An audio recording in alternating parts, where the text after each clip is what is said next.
When you first realize that certain questions will never get an honest answer, something inside you shifts.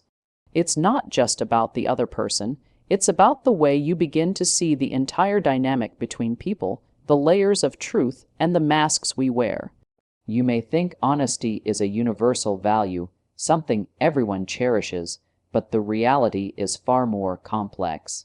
Many times, the truth is avoided not out of pure deceit, but because truth is uncomfortable, disruptive, and demands change. And change is something many people are simply not ready for. When you ask a question that touches on someone's insecurities, fears, or hidden motives, they are faced with a choice either to confront that truth within themselves or to give you a version of reality that keeps them safe. Most people will choose the version that costs them the least emotional energy. This understanding is not meant to make you cynical, it's meant to make you wise. You see, when you know certain questions will not yield honesty, you stop setting yourself up for repeated disappointment. You stop digging for something you will never find in words. Instead, you start looking at the unspoken cues, the shifts in their breathing, the way they avoid eye contact, the subtle changes in their tone. These cues speak volumes more than any verbal response ever could. It's as if you begin reading in a language most people don't even know exists. The skill of observing beyond the surface frees you from the frustration of trying to force the truth out of someone who is determined to protect their comfort zone. In relationships, whether romantic, personal, or professional, there are layers of protection people build around themselves. These layers are like armor, forged through years of experiences, disappointments, and self-preservation. When you ask a question that threatens to pierce that armor, they instinctively shield themselves. It's not always a malicious act. Sometimes it's simply survival. Think about how you react when someone asks you something that touches a sensitive part of your life. You hesitate, you soften your words, you may even deflect entirely. The same happens with others, but when you're aware of it, you stop taking it personally. Awareness transforms your emotional posture. Instead of chasing an answer, you start focusing on the patterns. You notice if someone avoids certain topics, if they become defensive when pressed, or if they redirect the conversation entirely. These patterns are the real answers, and when you grasp this, you're no longer emotionally manipulated by the illusion of words. This isn't about becoming detached or cold. It's about becoming emotionally self-sufficient. You no longer require someone else's verbal confirmation to validate what you already sense to be true. There's another layer to this awareness. It protects your mental energy. The more you chase honesty from someone who isn't ready to give it, the more drained and frustrated you become. And that frustration has a cost. It shapes your mood, your perspective, and if left unchecked, your entire destiny. But when you understand from the beginning that some truths will never be handed to you, you stop wasting time. You learn to pivot your energy toward what you can control. Your interpretation, your boundaries, your decisions. This is where self-trust becomes your most valuable tool. If you feel something is off, if the energy doesn't match the words, you trust that instinct. You no longer try to debate yourself into believing what you hear over what you feel. This shift is liberating because it keeps you in alignment with reality, not illusions. You see, illusions are costly. They keep you invested in situations that are already showing you their expiration date. They make you ignore the subtle signs that could have saved you months or even years of wasted time. The more you embrace the truth that some questions will never be answered honestly, the less you cling to the idea that you need those answers to move forward. You begin to see that closure is not something another person gives you, it's something you give yourself. You can decide in this very moment that you will no longer allow unspoken truths to control your emotions or delay your decisions. You can decide to read life in its entirety, not just in the words spoken, but in the pauses, the hesitations, and the contradictions. This kind of awareness doesn't just make you stronger in relationships, it makes you stronger in life. Business, negotiations, friendships, family dynamics, they all benefit from your ability to see beyond the surface.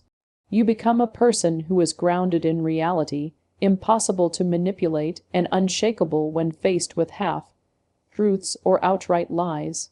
You're no longer the person who reacts in frustration when someone dodges your question. You're the person who quietly takes note, adjusts your course, and continues forward without missing a step. And here's the profound truth: you stop being a seeker of reassurance and start being a creator of your own clarity. You stop letting others decide how much of the truth you're allowed to know, because you're no longer relying on them for it. You develop an inner clarity so strong that even when faced with denial, you already know what you need to do. That's the difference between living in reaction to others and living in alignment with yourself. Once you truly understand this, you'll never again be trapped by unanswered questions, because you'll know the most important answers are already within you. Listening with your ears will only give you a fraction of the truth, but listening with your entire awareness will reveal the full picture. Words are easy to shape, easy to decorate, and even easier to manipulate. But energy is raw, unfiltered, and honest, whether the person intends it or not. When you start reading people beyond their words, you enter a completely different realm of understanding. You begin to see that communication isn't just about what's said, it's about how it's said, the pauses in between, the shifts in tone, the rhythm of their speech, the micro-expressions they try to hide. It's about the way their shoulders tense when a topic comes up, or the way they break eye contact the moment they feel exposed. People will try to present a version of themselves that they believe is acceptable to you.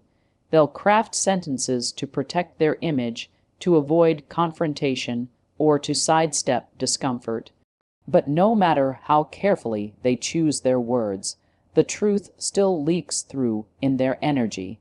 Their body language will betray them. Their eyes will say what their lips refuse to admit. Their breathing will change.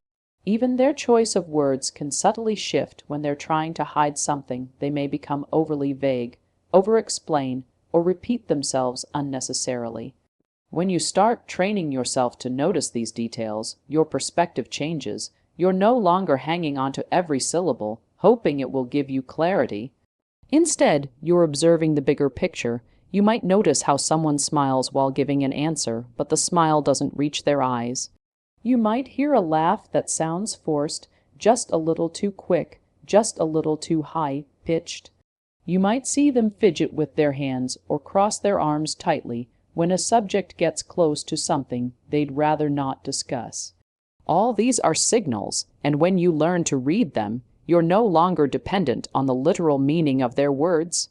There is also the matter of consistency. Someone's words can say one thing today and another thing tomorrow, but their actions, both big and small, tend to be far more consistent indicators of their truth. You might hear a promise, but watch whether they take any step toward fulfilling it. You might hear them say they're comfortable with something, yet their behavior shows avoidance or discomfort. This is why reading energy isn't just about a single interaction. It's about connecting the dots over time. The patterns will tell you more than any confession ever could. And here's where self-mastery comes in. You must be calm and centered enough to notice these things without jumping to conclusions or confronting them in a way that shuts down the flow of information. Sometimes, the most powerful thing you can do is simply observe without revealing what you've picked up on. When people feel you're not interrogating them, they're more likely to let their guard slip, and in those moments, the truth reveals itself naturally. This skill of reading beyond words also protects you from manipulation. When someone tries to use flattery, excuses, or emotional guilt to sway you, you'll feel the disconnect between their words and their intent. You'll sense when a compliment is meant to soften you before a request. You'll recognize when someone's concern is really just a disguise for control. You'll hear the hesitation in their voice before they agree to something they never plan to follow through on. It's important to remember that this isn't about becoming suspicious of everyone, it's about becoming conscious. There's a difference between paranoia and awareness. Paranoia assumes bad intent without evidence, but awareness notices the evidence that's already there. You're not looking for lies under every rock. You're simply staying attuned to what is real, what aligns, and what doesn't. The deeper you develop this skill, the more it shapes the way you interact with people. You stop asking certain questions altogether because you already know the answer isn't in the words. It's in the atmosphere around the conversation. You start giving more weight to what you feel in your gut, the sense you get when you walk away from an interaction. Was their answer technically fine, but left you feeling unsettled? That feeling is a clue. Did they avoid meeting your eyes during a key part of the discussion? That avoidance is a clue. In time, this way of perceiving becomes second nature. You can walk into a room and immediately feel the undercurrents: who's confident, who's hiding something, who's uneasy, who's eager to impress. And the beauty of this is that it gives you choice. You can choose where to invest your energy, who to trust, and how deeply to engage without having to wait for verbal confirmation. You're no longer at the mercy of someone's carefully crafted story. You're guided by the truth their energy can't hide. Once you trust yourself to read these signals, you find a calm kind of confidence. You don't need to push people into revealing things they're not ready to admit. You don't need to argue with their words or prove them wrong. You simply observe, note, and adjust your course accordingly. This is how you step into emotional strength, by no longer needing permission from someone else's honesty to make decisions that serve you. One of the most subtle ways people give away their personal power is by seeking validation through the answers they hope to hear. You might think you're just asking a harmless question, but deep down, there's a quiet desire for reassurance, for someone to confirm what you already believe or desperately want to believe. This is where the trap lies, because when you keep asking questions with the hope of getting a certain response, you place your emotional stability in the hands of another person. And the moment you do that, you make your happiness, your confidence, and even your self-worth dependent on something outside of yourself. The truth is, people can sense when you're looking for validation. They can feel when your mood hinges on their answer, and if they're manipulative, they can use that to control you. They might give you just enough of what you want to hear to keep you attached, while withholding the full truth so they can maintain power over your emotions. And even if they're not intentionally manipulative, they may still give you the version of the truth that keeps you calm and happy in the moment, even if it's not entirely real. When you live in this cycle, you end up trapped in a loop of asking, waiting, and reacting. You ask a question because you feel uncertainty. They give you an answer that either soothes or wounds you, and then you repeat the process the next time insecurity creeps in. Over time, this chips away at your inner strength because you train yourself to rely on external affirmation instead of building self-trust. Your sense of peace becomes fragile, easily shaken by the tone of someone's voice or the subtle change in their wording. The problem isn't that you care about the answer. The problem is that you've linked your emotional state to receiving the right answer. This keeps you in a position where someone else's words can lift you up or crush you. Imagine if every time you wanted to feel confident, you needed someone to tell you that you were good enough. Imagine if every time you wanted to feel secure in a relationship, you needed someone to verbally confirm that they loved you or were committed to you. That kind of dependence is dangerous because the moment they change their tone, become distant, or refuse to answer, you crumble. The alternative is to anchor your self-worth internally. Instead of asking a question to soothe your fear, you address the fear directly within yourself. Instead of needing them to tell you you're valued, you operate from the certainty that your value is not up for debate. This doesn't mean you never ask questions. It means you ask them from a place of curiosity, not a place of emotional desperation. When you stop seeking validation, you start observing the truth more clearly. You're no longer so focused on hearing what makes you feel good in the moment that you overlook what's actually happening. You see the situation for what it is, not for what you hope it to be. This shift is powerful because it allows you to make decisions based on reality rather than comfort. You stop clinging to sugar-coated words and start paying attention to actions, patterns, and consistency. Another subtle danger of seeking validation is that it can make you blind to red flags. If you're desperate to feel reassured, you may ignore signs that contradict the words you're being told. You might accept minimal effort as proof of commitment, or interpret vague answers as deeper than they are. Your desire to be told what you want to hear becomes stronger than your willingness to confront the truth. Freeing yourself from this trap requires building the habit of internal reassurance. It's about telling yourself, I know what I bring to the table, I trust my perception, and I am willing to face the truth even if it's uncomfortable. It's choosing to believe in your worth without needing constant confirmation. When you do this, you remove the emotional leverage others have over you.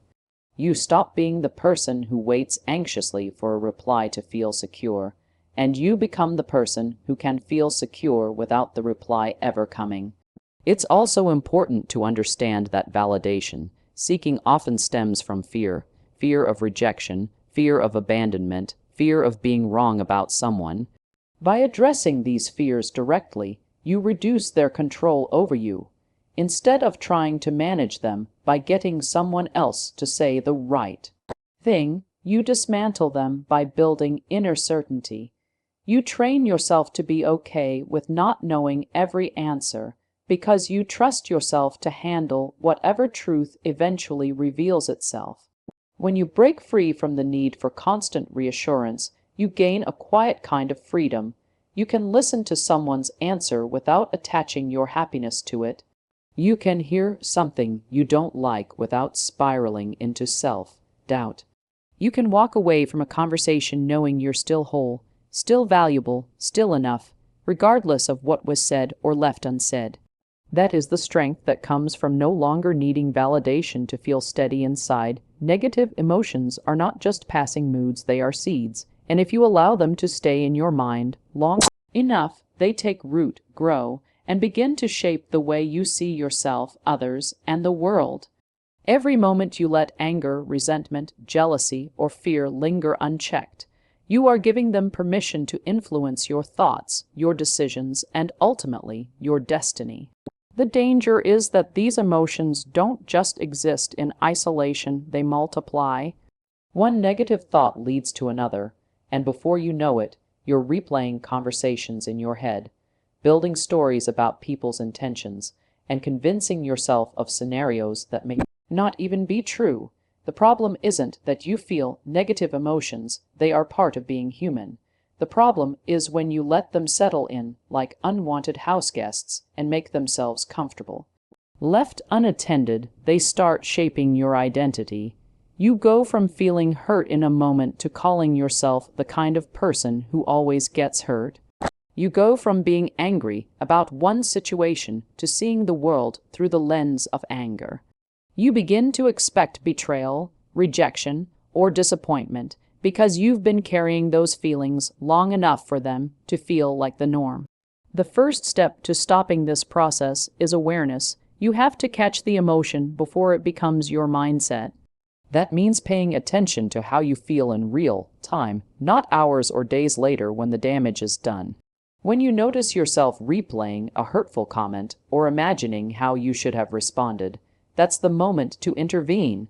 Because the longer you entertain those thoughts, the more convincing they become. The mind is a powerful storyteller, and if you give it enough fuel, it will weave a narrative so compelling that you'll start believing it's reality. Once you become aware of the negative feeling, the next step is to reframe it. Reframing doesn't mean pretending the event didn't happen or forcing yourself to be unrealistically positive. It means choosing a perspective that doesn't leave you powerless. For example, instead of telling yourself, "They disrespected me, and now I feel worthless," you might say, "Their behavior says more about them than it does about my value." That shift in perspective stops the emotion from defining you and places the control back in your hands. It's also important to understand that emotions are energy, and energy needs movement. If you suppress negative emotions, they don't disappear, they get stored in your body, in your posture, in your tone of voice.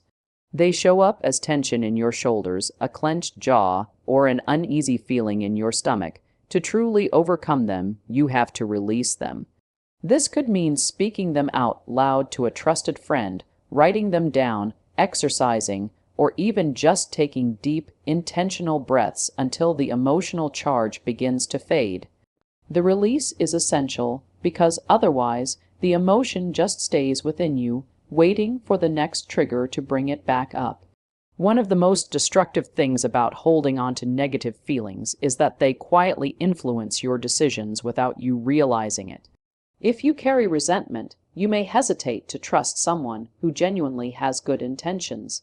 If you carry fear, you may avoid opportunities that could change your life. If you carry jealousy, you may sabotage relationships or isolate yourself to avoid feeling inferior. And all of this happens subtly over time until your life starts to reflect the emotions you've been holding onto. What most people don't realize is that emotions can become habits. Just like you can become addicted to checking your phone or drinking coffee in the morning, you can become addicted to certain emotional states. If you've lived in frustration for a long time, part of you will start seeking situations that validate that frustration because it's familiar.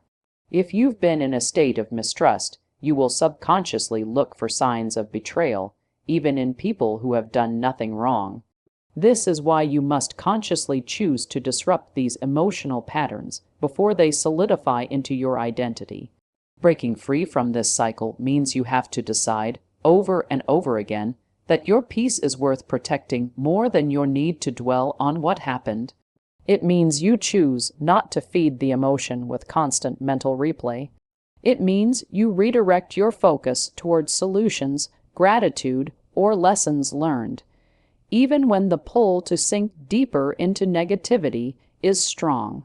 And it means you forgive, not necessarily because they deserve it, but because you deserve to be free from the weight that holding on creates. When you treat negative feelings like temporary visitors rather than permanent residents, you stop giving them power over your path. You acknowledge them, process them, and then release them before they can influence who you become. You understand that your destiny isn't determined by what happens to you, but by how you respond to what happens to you. And if your responses are shaped by unresolved negativity, you'll find yourself living a life that reflects the very emotions you were trying to escape.